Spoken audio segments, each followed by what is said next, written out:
Hello, hopefully you can all see me and I've not just been paused there for a while. My name's Gill, I'm from Sortified. Thank you so much for finding the space and time today to come and join us to have a conversation with Dr. Ali Tomlins. If you've got any questions at all during this live stream, there's a Q&A button should be at the bottom of your screen. If you submit them, and then right at the end, we'll leave plenty of time and squeeze in as many questions as we can. So today we're joined by Dr. Ali Tomlins. There's a long accolade. I'm going to try and be as short as I can, but she's a clinical psychologist with years and years of experience in the NHS in acute and urgent care.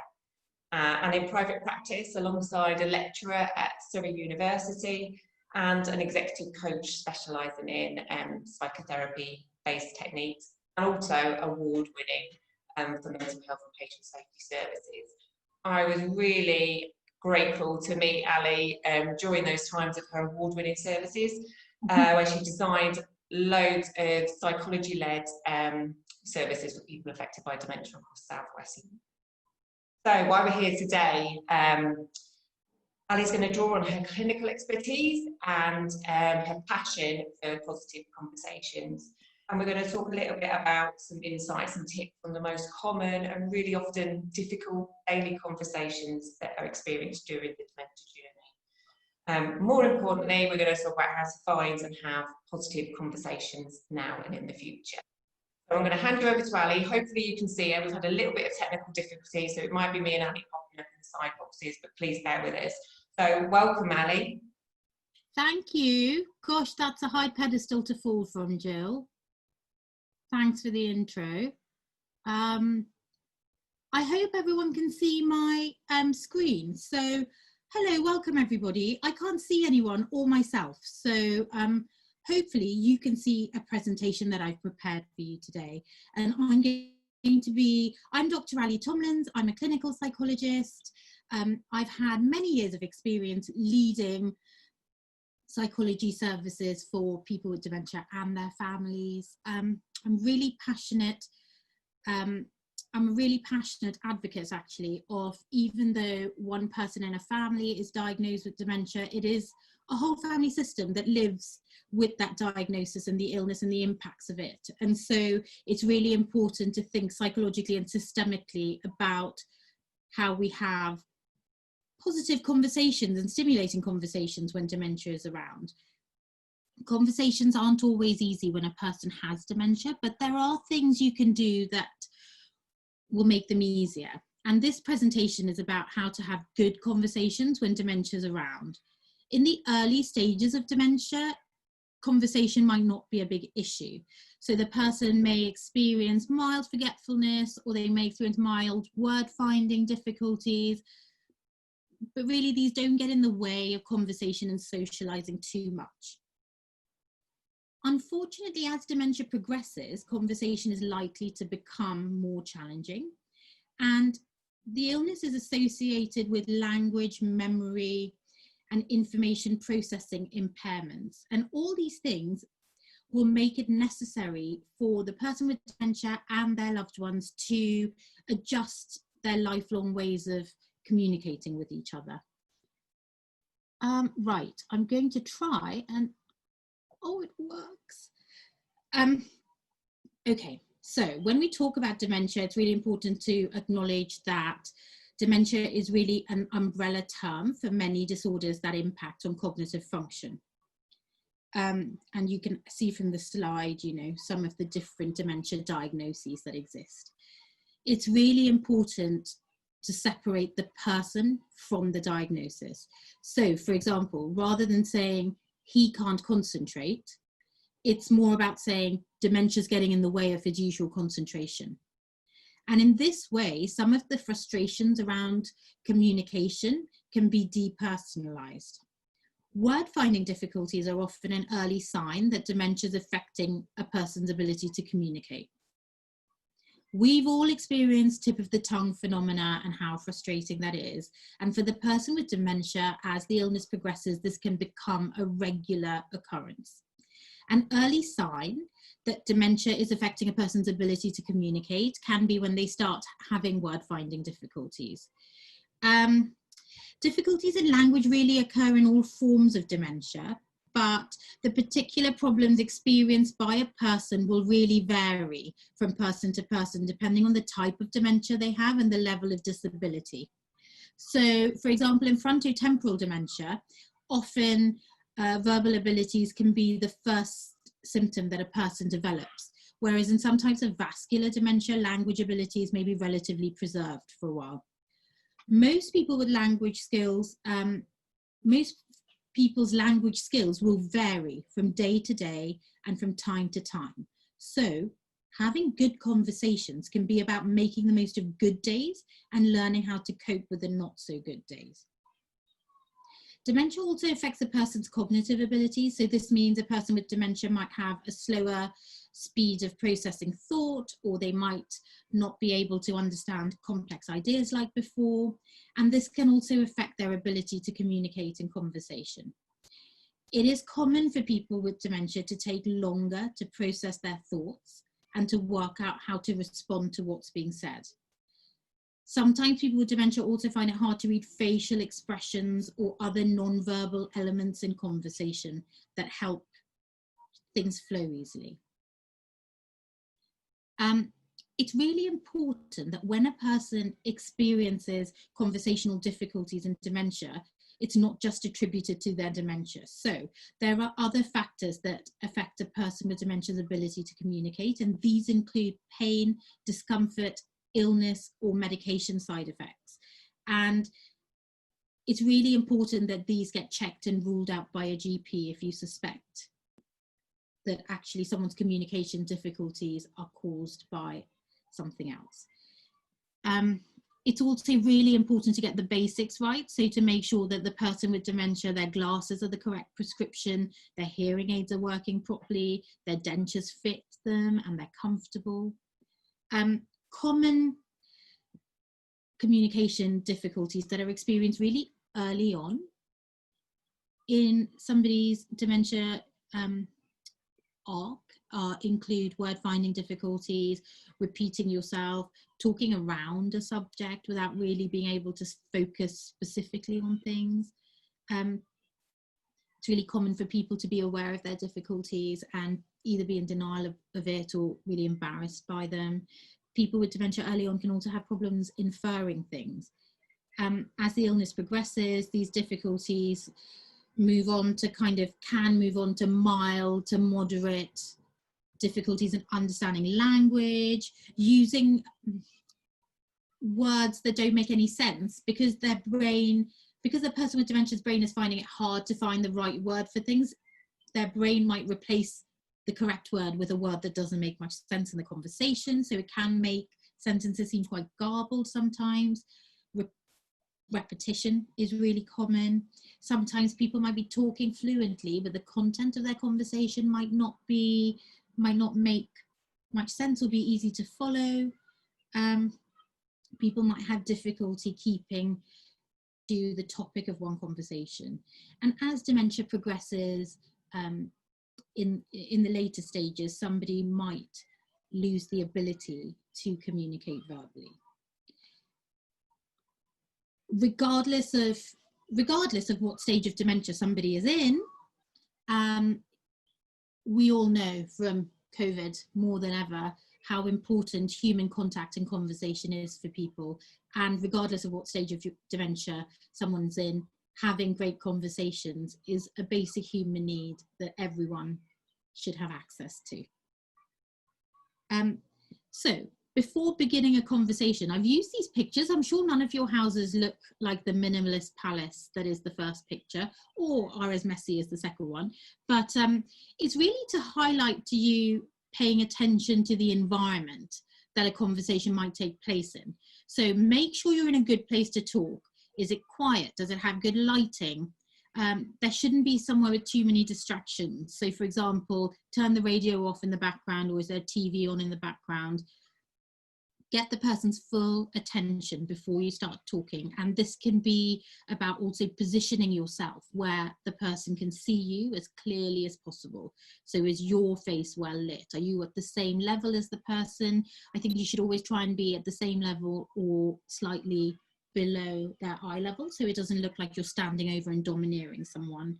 Are you sitting close to the person without sort of invading their personal space too much? For some people, eye contact is really helpful. For other people, sporadic eye contact is better, because too much eye contact can feel a bit stressful. Make sure your body language is open and relaxed. Make sure you have enough time to have a conversation. So if you're feeling rushed or stressed, take some time to calm down. Maybe schedule in a time where you can have a good conversation and give yourself the time to have it in a relaxed way. Think about what you're going to talk about. It may be helpful to have an idea for a specific topic, or ready, or doing an activity together. You can also use the environment, the view outside, the weather, things you've got around the room to help you to start conversation. How you talk really matters. So really important to speak clearly and calmly. It's really important to speak at a slightly slower pace and allow time in between sentences for the person with dementia to process that information and respond to you. This might seem like an uncomfortable pause to you, but it's really important for the person with dementia to be able to communicate at a pace that feels comfortable and unrushed for them. Use short and simple sentences. Try to communicate with the person with dementia in a conversational way. Sometimes all of us fall into the trap of asking question after question, and this can start to feel like an interrogation. Never talk about the person with dementia as though they're not in the room or as though they were a young child. People with dementia often tell me how much they hate this. Try to laugh together about misunderstandings and mistakes. It can really help. Humour can help bring you closer together, and it may also relieve some of the pressure when conversation gets difficult. But it's really important that the person with dementia never feels laughed at. But laughing with someone can be a way to lighten the mood. Try as much as you can to include the person with dementia into your conversation with others. This may be easier if you adapt what you say slightly. So it might you might try breaking down a statement into simpler parts. You might remind the person with dementia of a time when they shared the experience that's being discussed by a group. Being included can help a person with dementia to keep their sense of identity and feel that they're valued. And it can also help to reduce feelings of isolation and exclusion. I would avoid asking too many questions or too many complicated questions. People with dementia find this really hard, and in my clinical experience, they can become really frustrated or withdrawn or a bit despondent if things are too complex for them to be able to answer. Try and stick to one idea at a time. So giving someone choice is really important, but it's really important not to have too many options, because this can get confusing and frustrating. And if the person with dementia is finding it hard to understand what you're saying, try breaking down your question into smaller chunks so that it's manageable for them. You might even want to phrase your question in a way that allows for yes or no or maybe answers. Instead of saying, I'm just about to go and make myself a cup of tea, would you like one? You might want to break it down to, can I make you tea or coffee? Rephrase rather than repeat, really important. So if the person doesn't understand what you're saying, all of us fall into the trap of just saying it again and again. And this can often cause a lot of frustration in conversation. So really, if somebody with dementia doesn't understand what you're saying, try and say it in a different way rather than just repeating it. Remember that a person with dementia, because their brain is working so much harder to have a conversation than a brain without dementia, it's really common for people with dementia to get really tired easily. And so it may be better to choose short and regular conversations rather than long conversations. I would also pay really close attention to your body language. So non-verbal communication is so important for people with dementia, especially as their condition progresses. And it may be one of the main ways that the person with dementia communicates in the later stages of the illness. And it's really important to try and understand what a person's communicating through their body language. For example, does someone look tired, or does someone look upset? And it's also really important to pay attention to your non-verbal communication. So any sudden movements or a tense, face might be upsetting or embarrassing for the person with dementia, because it might make them feel a bit burdensome. Make sure that your body language and facial expression match what you're saying. Don't stand too close to somebody or stand above their eye line, because this might feel a bit intimidating or threatening. Actually, if you're at a good distance away and you're at their eye line or below, this often helps the person with dementia to feel more in control of the situation. And you can use physical contact to communicate your interest, enthusiasm, or to provide reassurance. Holding someone's hand or giving their shoulder a squeeze can contribute to such happy conversations. How you listen really matters. Listening is a really important part of a conversation. Listening really carefully to what the person with dementia is saying and offering them frequent and regular encouragement is important. If you haven't understood someone fully, rephrase. You might find it helpful to repeat what you've understood to check back that your understanding's correct. So keep rechecking. Pay attention to the person's non-verbal communication, their body language. It can often be a good indicator about how they're feeling. If the person with dementia has difficulty finding the right word or sentence, some people find it helpful when their partner jumps in and kind of says, "Oh, I know what you mean. I think you're trying to say this," whereas other people find it really disempowering. And again, with conversations in dementia, one size doesn't fit all, and a happy conversation will depend on how well you know someone. I would just allow plenty of time for listening and responding. So sometimes conversations in dementia can feel a bit artificial because of the long pauses in between, but these are really necessary.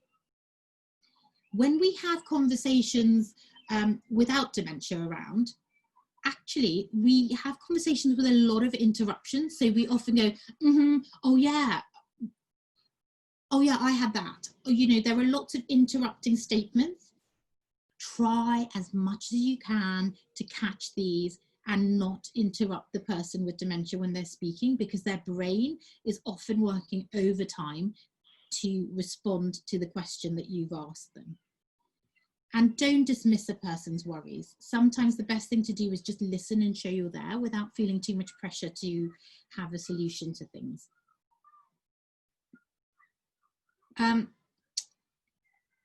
Know your subject. I mean, it's so important when somebody's diagnosed with dementia, particularly in the later stages of dementia, that the people who are caring for them and the people who are with them and the people they are with have a really good understanding of who they are.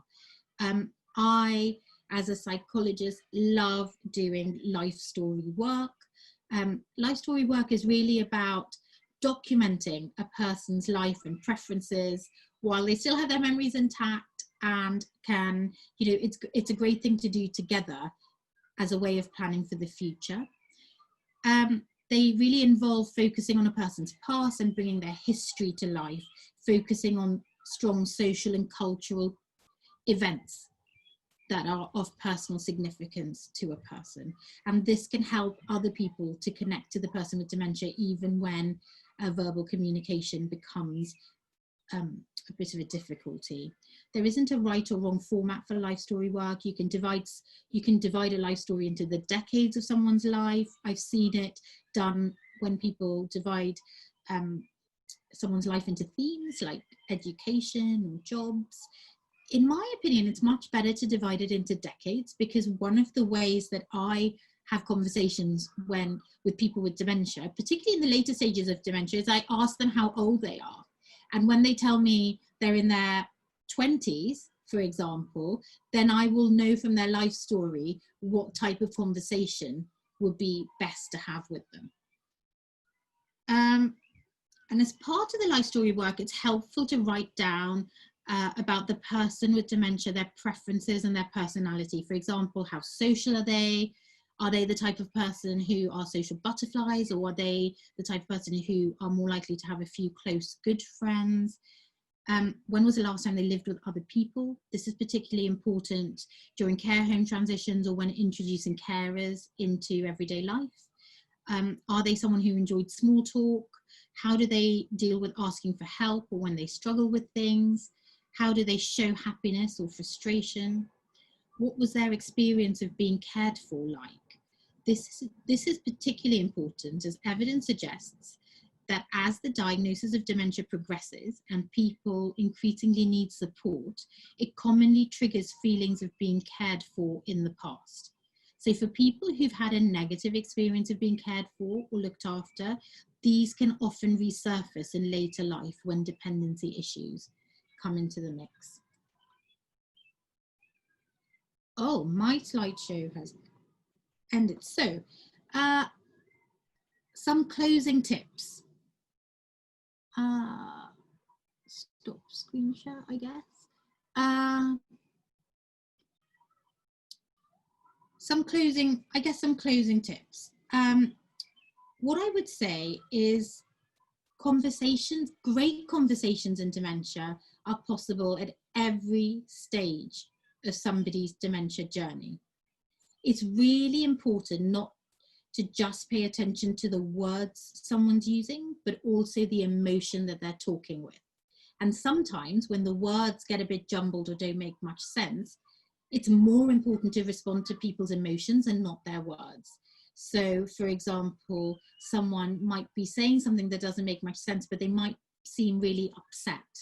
And so you might want to respond by saying, oh my gosh, I know that makes you feel really upset. Should we have a cup of tea and just see if we can figure it out? Plan for things not to get too overstimulating. In dementia, because the brain is working overtime to sort of fill in the gaps and to interact in reciprocal social interactions, it's really important that there aren't radios or the environment's not too noisy or busy. Also remember what the person was like before dementia.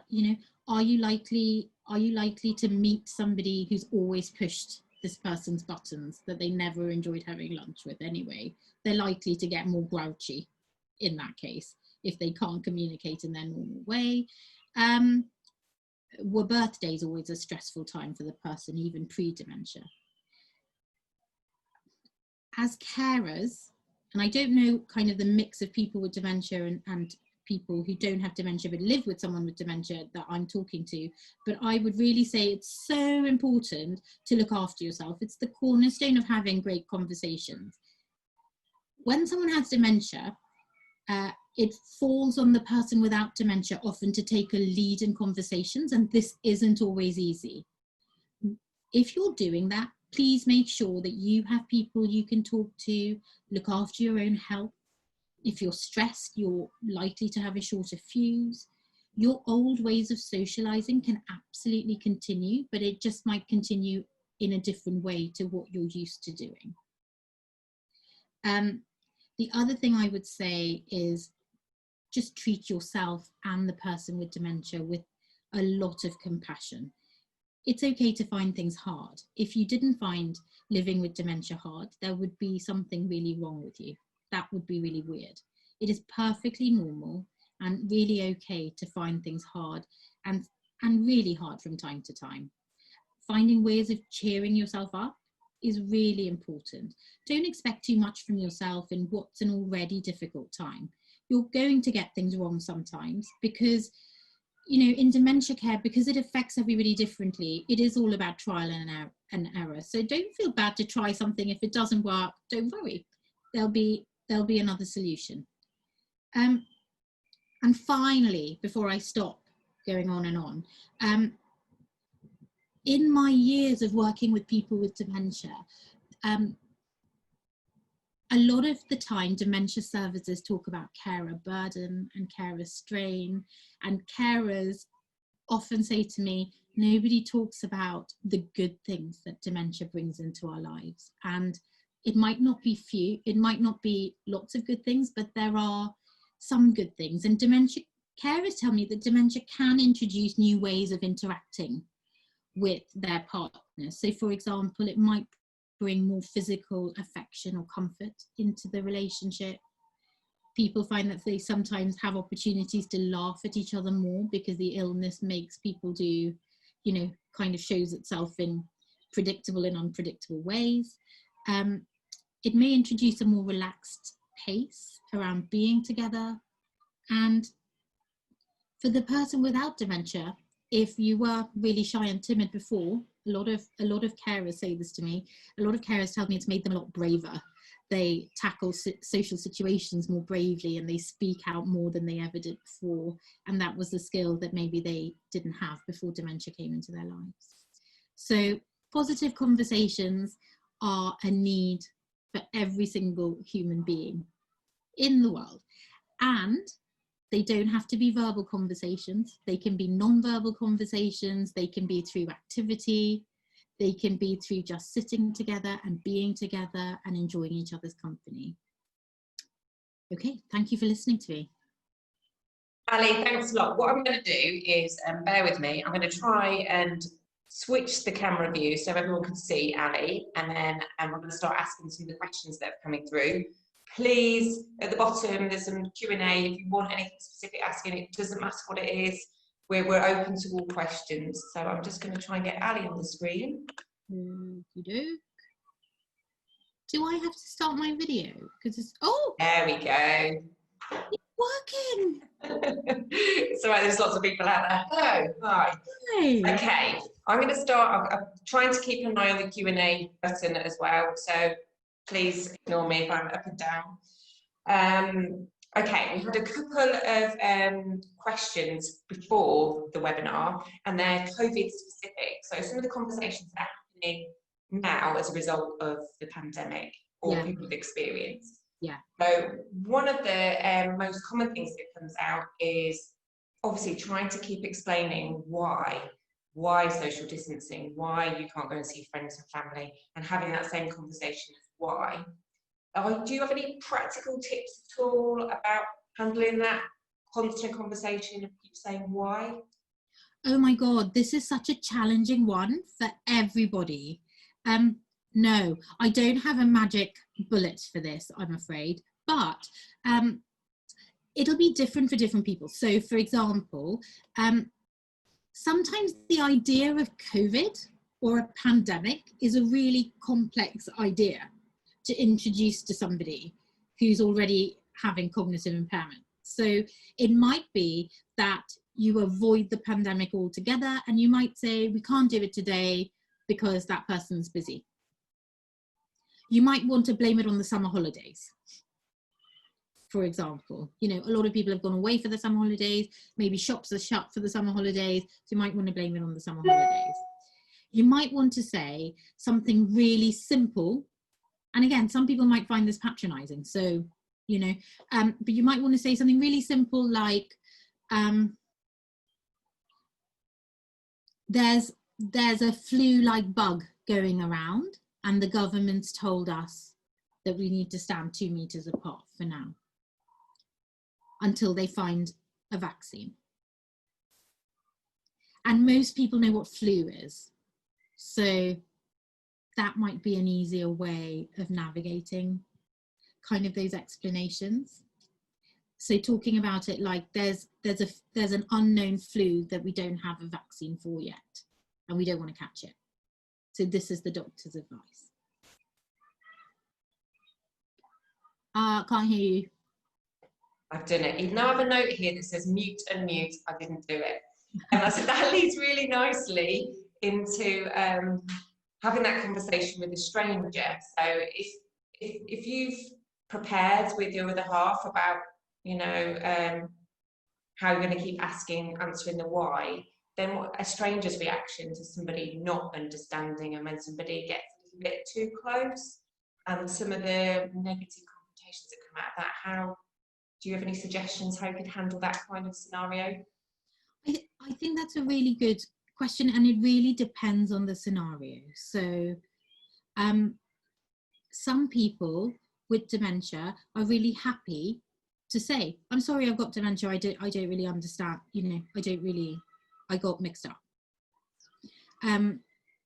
Sometimes carers are really happy to say, oh, I'm sorry, my partner has dementia, and it means that, you know, it's a bit confusing sometimes.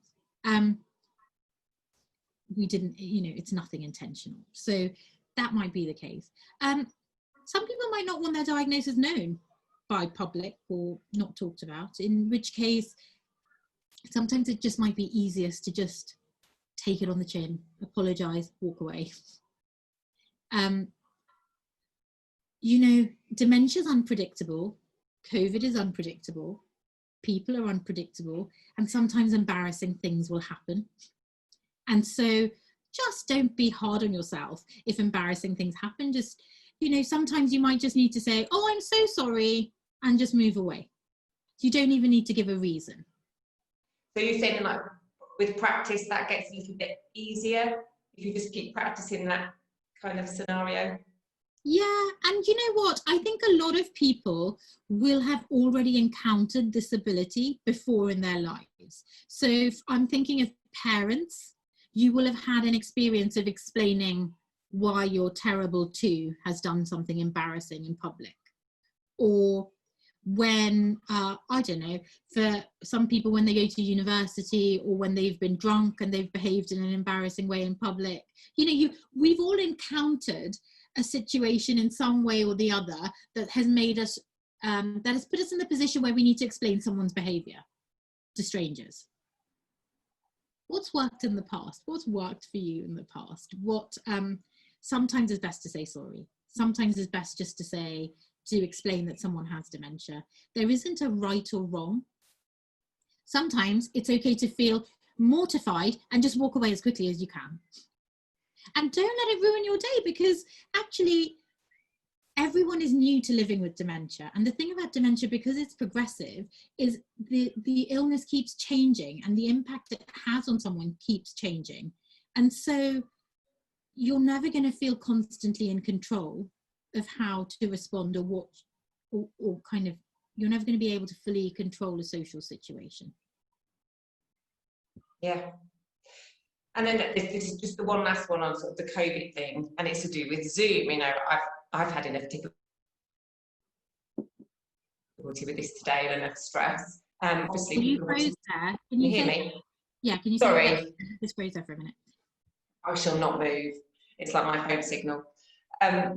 Lots of people having difficulty with Zoom. So obviously you need to stay connected during the pandemic. Lots of people have been shielding, but it's been the person with dementia getting agitated, because obviously Zoom, why is that person not in my house, not feeling comfortable with it? Are there any tips or any insights you could give on that use of digital?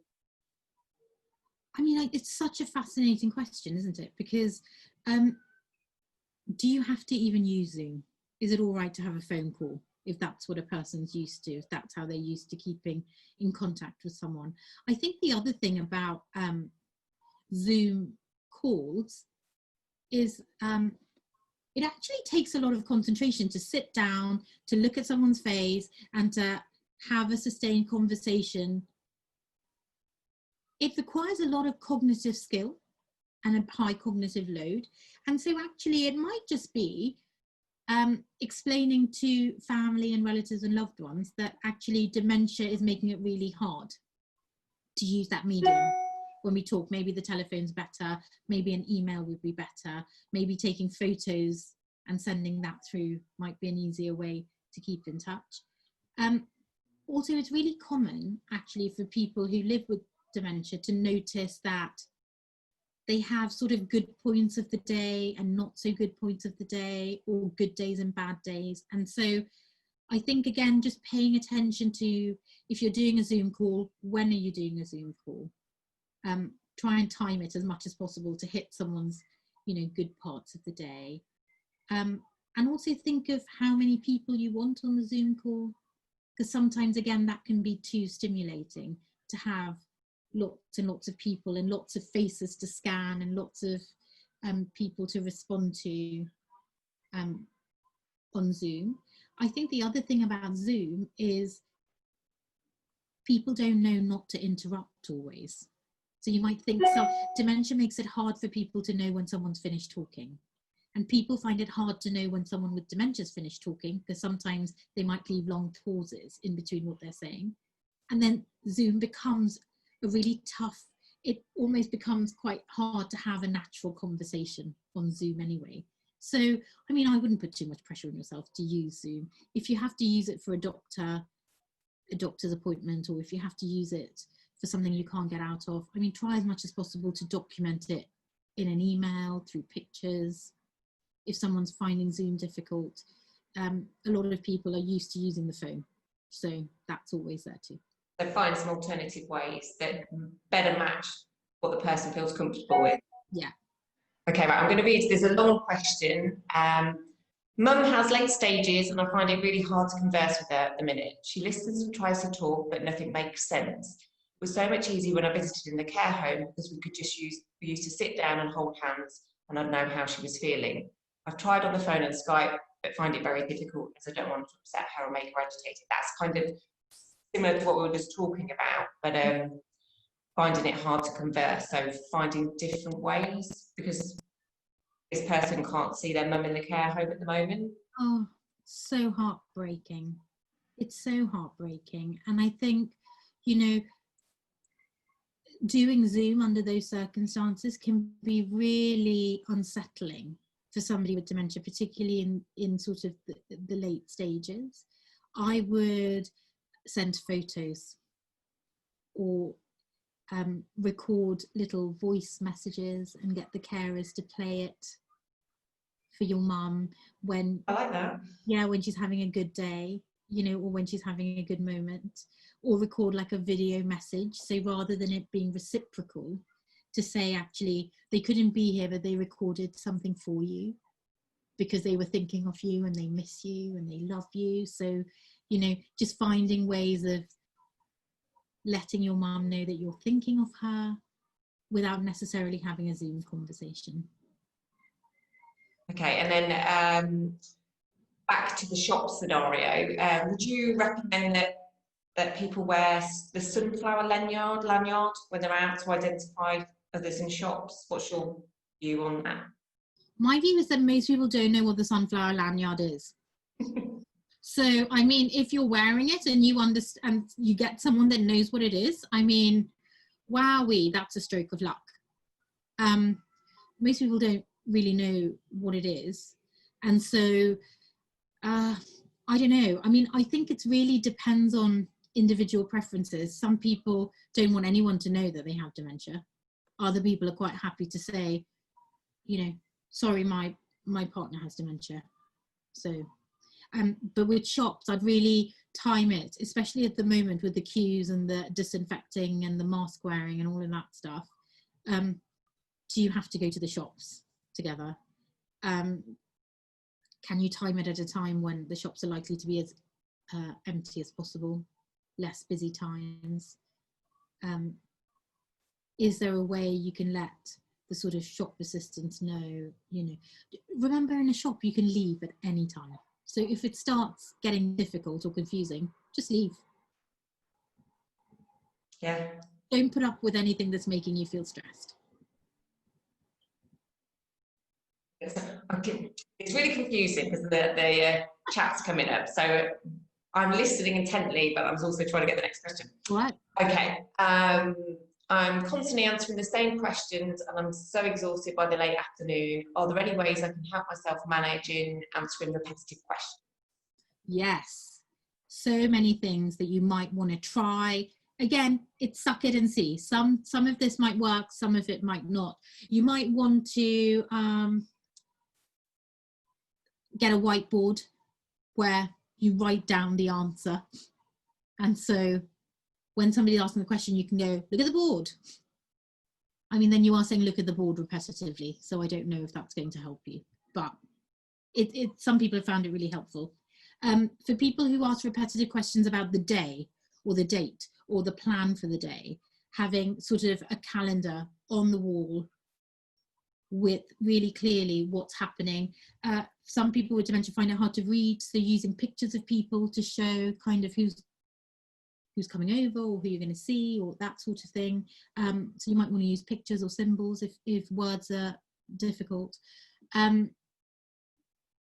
You might, some people have found it really helpful, and again, you know, depending on your situation, to have a dictaphone where you record the answer. So you record the person asking a question, you record the answer, and then you can say, oh, it's on your dictaphone. And I guess it's also okay to say, I don't know, and I'm not sure, and not always have to answer. Yes, you don't always have to answer. So you can say, absolutely, I don't know, I'm not sure, let's find out together. You might say, literally, I have no idea, maybe you can help me find out, because I'd like to know too.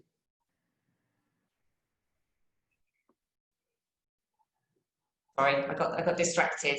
That's bad, isn't it? My wife's dementia's recently deteriorated a lot, and we've just stopped having conversations. What can I do to try and start to have conversations with my wife again? Okay. So much of human communication is non-verbal. Okay. So firstly, I'm assuming that actually the reason that conversation has stopped is not because of an infection or a physical problem, you know, physical discomfort or pain, or a UTI. So it's really common when there is a sudden change to get the person with dementia checked out physically, to check that there's no physical cause for, you know, a sudden change. There might not be, if dementia's progressed to the point where verbal conversation is really difficult, remember that human beings, for centuries, you know, since we've existed, have been with each other and enjoyed each other's company in lots of different ways. So holding her hand, giving her a cuddle, enjoying a view together, doing an activity together, just looking at each other and smiling, looking through photos together. You could try singing songs together, because even when people's conversational abilities are impaired, sometimes their singing abilities remain intact. So you might, so you might try singing together, and see if that makes a difference. And I would also say to the gentleman who asked the question, I'd also say to you, reciprocal conversation might be a need that you have, and it's really important that you find people who can have reciprocal conversations with you. So even if your wife has lost her verbal abilities because of dementia, it's really important that you don't get isolated yourself. So call your friends, talk to your family, talk to your wife as much as possible, because even though she might not be able to hear you or answer back, she is able to hear you. She's able to get comfort from your tone, from what you're talking about, from your laughter, from your body language, your eye contact, your touch. These are all really important things to pay attention to. Brilliant. And then this one question, I've had this quite a lot with a number of groups we've been working with. I always find it a bit emotional to say, but how do I prepare myself and respond when my husband or wife no longer recognises me? Really tough one. Really tough one. I don't know that I have an answer to that. For some people, it never happens, right? So there are a few, in some cases of dementia, their loved ones always recognise them. And then in some cases of dementia that, you know, their loved ones do forget who they are.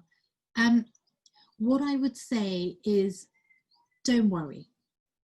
When someone doesn't recognize you, try and just be with them in the moment and enjoy that moment as best you can. So it's just about being in the present. So even if someone doesn't recognize you, how I deal with it clinically, if someone doesn't recognize me, is I would say, no, I know I've got such a forgettable face, you know, but it's so nice to see you. Can I sit down and have a chat anyway? And, you know, we will often just spend time together in the present. I think it's very important to acknowledge as a carer, when someone doesn't recognize you, that emotional challenge for yourself and the sadness, because you know, a lot of carers go through a living bereavement when you live with someone with dementia, and I think it's really important that you get the right emotional support for yourself as a carer to deal with some of these challenges, so that when you're talking to the person with dementia, you can put on a brave face and you can genuinely enjoy their company without your grief and your sadness getting in the way. But you need to talk with a psychologist or a therapist or a friend or another carer or family member just about yourself. You need to really look after yourself as a carer. So is that about having a sort of mapping out your support network so you know who you can go to for certain things? You've done this before, yes. Absolutely, absolutely.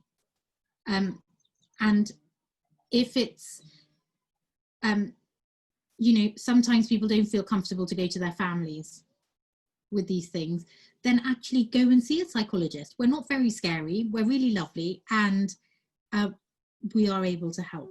We help loads and loads of carers in our clinical work every day. Brilliant. Well, I want to end on a positive. Okay.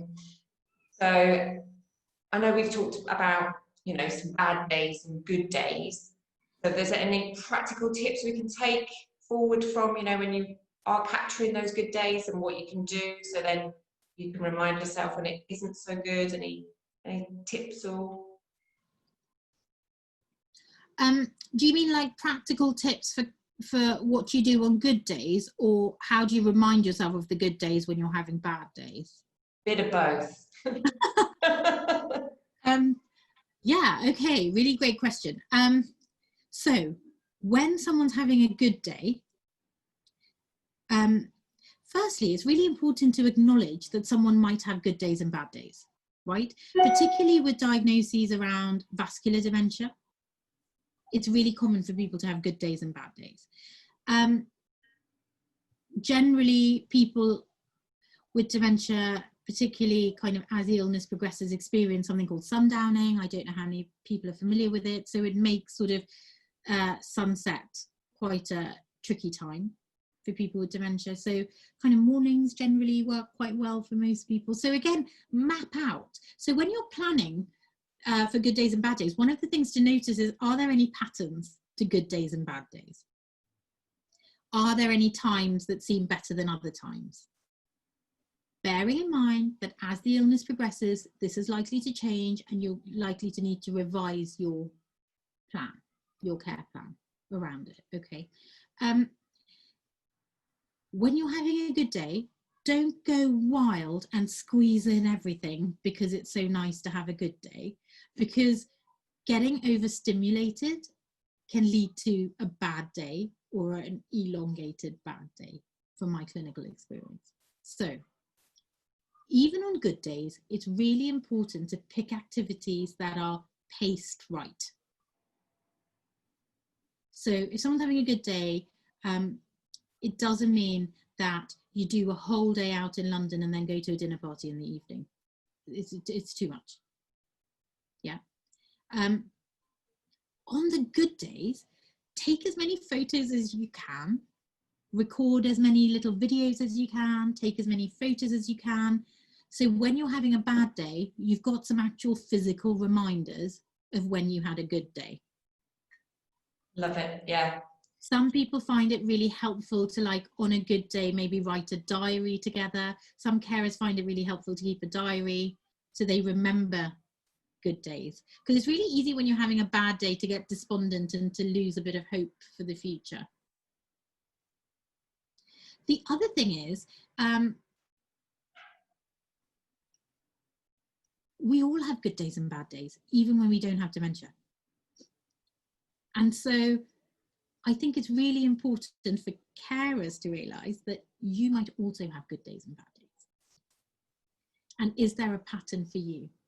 So for example, if you're really stressed at work, does that have an impact on your capacity to be able to cope with things? Or if you're unwell, are you more likely to have a bad day? So it's really important to sort of be able to predict as much as possible your good days and bad days as a carer. You just turned my very badly worded question into a really good answer. So thank you for that. I've just seen a really nice comment pop up from somebody saying, "Can Ali be my psychologist, please?" Oh, so that's all the questions that have come through. So I think that's a great point to leave it. Thank you so much for your time, Ali. I found it really enjoyable. I hope everybody watching has taken something away from it. We're going to have all the resources that we've been working with Ali on our website, www.sortified.com, and lots of the practical tips on there as videos, and we're going to do some resource sheets and condense everything we've talked about today. So it's going to be there, as is this video, so you can come back to it anytime. Thank you, Ali, so much. It's always a pleasure. Take care and see you again soon. Thank you, Jill. And if anyone has any questions that they want to email you later on that you want to forward on to me, I'm really happy to answer some of those as well. That's great. Thank you for that offer. That's really perfect. Yeah. Well, thanks ever so much. I hope everyone has a really nice day, and thank you for sparing an hour of your time to join us today. Thank you.